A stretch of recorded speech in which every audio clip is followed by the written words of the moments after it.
sarang pemangsa yang satu ini hampir dipastikan sulit untuk selamat. Jaringnya yang kuat pasti langsung membuat serangga apapun menempel. Rupanya sebelumnya sudah ada seekor lebah yang terjebak di situ, teman. Iya, Tan. Aku datang ke sini karena aku mendengar suara temanku. Kupikir di sini banyak makanan. Tahu-taunya aku sendiri yang terjebak.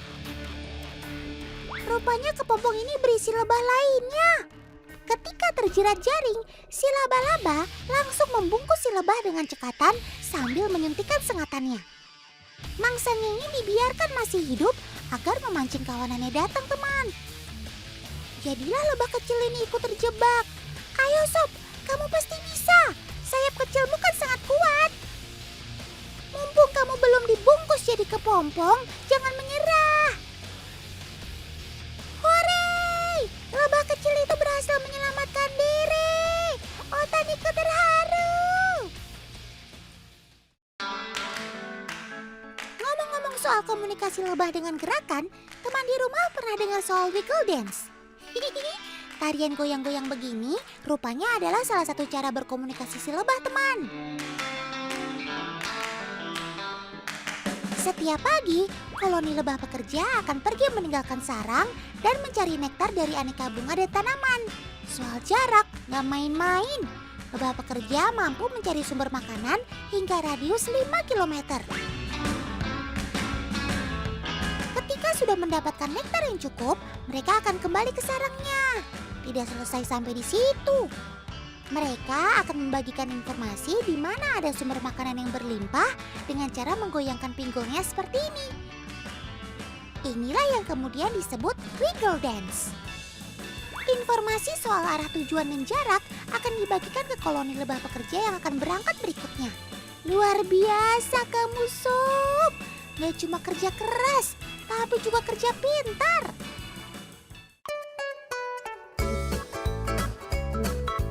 Lebah pekerja biasa mengunjungi 50 hingga 100 bunga dalam sekali perjalanan. Kemampuan sayapnya mampu mencapai kecepatan 28 km per jam. Dan yang paling istimewa adalah kecepatan kepakannya. Seekor lebah mampu mengepakan hingga 200 kali per detik. Wow!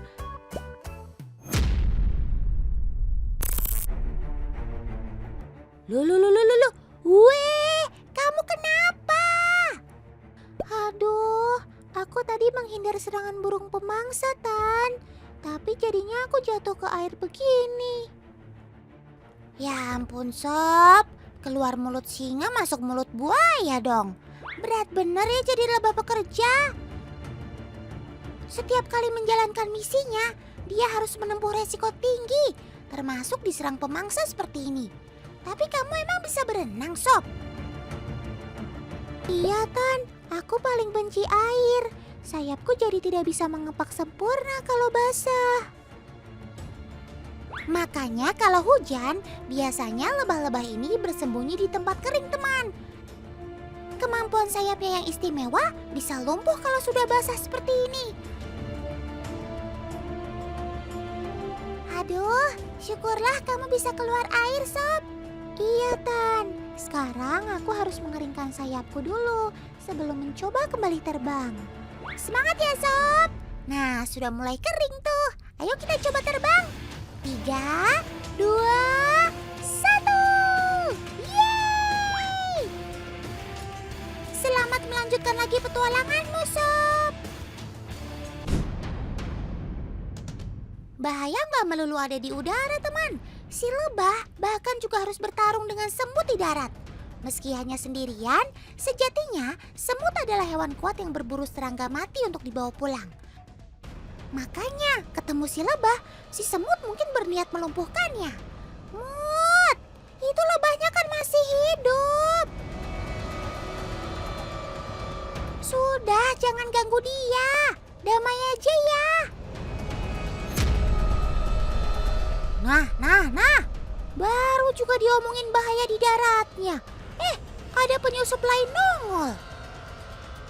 Belalang mantis ini biasa berburu lebah di dahan-dahan bunga, teman. Dia berkamuflase sambil mengintai ada lebah yang mendekat. Tapi sepertinya dia kali ini kelewat berani. Si mantis mau mendatangi sarangnya langsung. Waspada! Ada penyusup! Tenang, Tan. Kalau cuma penyusup begini, mudah diatasi. Karena aku punya bala bantuan. Teman-teman, serbu! Wah, rupanya nggak perlu Otan yang teriak-teriak, teman. Yang namanya koloni lebah di sarangnya udah pasti bukan lawan si mantis. Hanya sekejap saja, si mantis lenyap dikerubungi ratusan lebah ini. Eits, tapi mantisnya bukan mati karena disengat, teman, melainkan karena panas tubuh. Menurut ensiklopedia yang Otan pernah baca, koloni lebah mampu melepaskan panas ke tubuh musuhnya. Gak main-main, panas yang dihasilkan bisa mencapai 46 derajat Celcius. Wih, serem. Si mantis ternyata terpanggang. Jadi lebah tidak hanya mengandalkan sengatannya aja untuk pertahanan dirinya, teman. Tapi mereka ternyata jauh lebih canggih lagi. Keren maksimal. Ada Kak Cynthia tuh. Loh, kok ibunya ketakutan gitu? Nah, nih Kak Cynthia sekarang mau ngapain nih? Astaga, tangannya lepas. Om Editor, sebenarnya apa yang terjadi? Coba putar kejadian awalnya.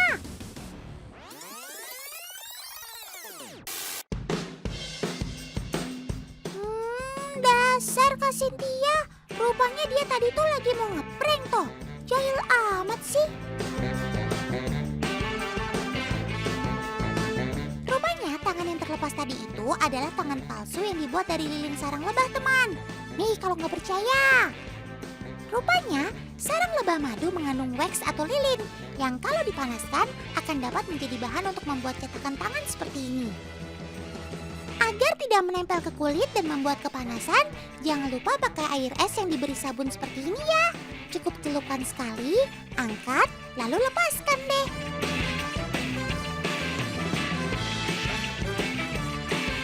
Tada! Jadi deh cetakan tangan dari lilin yang bisa buat oleh-oleh. Nantinya cetakan ini bisa diisi semen agar menjadi pajangan seperti ini, teman. Lucu ya? Oh iya, teman di rumah bisa bedakan mana madu asli dan yang palsu. Salah satu yang mau Otan buktikan adalah teknik dengan membuat bentuk heksagonal di piring, teman. Sekarang kita coba pakai madu murni ya. Dengan air dingin dan piring. Lalu diputar perlahan seperti ini, rupanya dapat membuat madunya membentuk bola, teman. Oke. Terbukti memang kalau si madu murni bisa membentuk pola heksagonal seperti bentuk sarang lebahnya.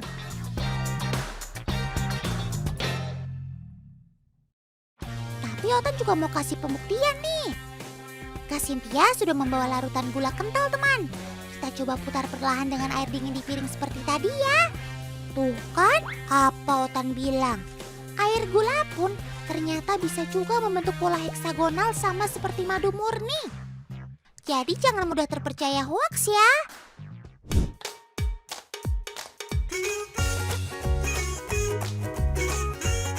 Loh, kalian lagi ngapain? Kalian lagi ditraktir ya? Ternyata Otan salah sangka. Rupanya Kak Cynthia lagi mau membuktikan kalau perut lebah ternyata transparan, teman. Dengan dua macam larutan pewarna hijau dan merah ini, Otan mau memperlihatkan kalau apa yang mereka minum ini dapat terlihat, teman. Tuh lihat, perutnya lebah yang memakan larutan hijau kelihatan hijau juga. Lebah yang makan larutan merah juga tentunya sama. Begitulah, teman. Rupanya larutan itu adalah air gula berwarna, teman. Lebahnya menyedot larutan tersebut dengan organ proboscis, sama seperti nyamuk. Dan sebagai serangga, larutan dapat masuk ke tubuh mereka dan disimpan sementara sebelum akhirnya dikeluarkan lagi ketika sudah sampai sarangnya. Otan gak berhenti kagum sama semua kehebatan kamu, Sob. Pokoknya kermaks deh, keren maksimal.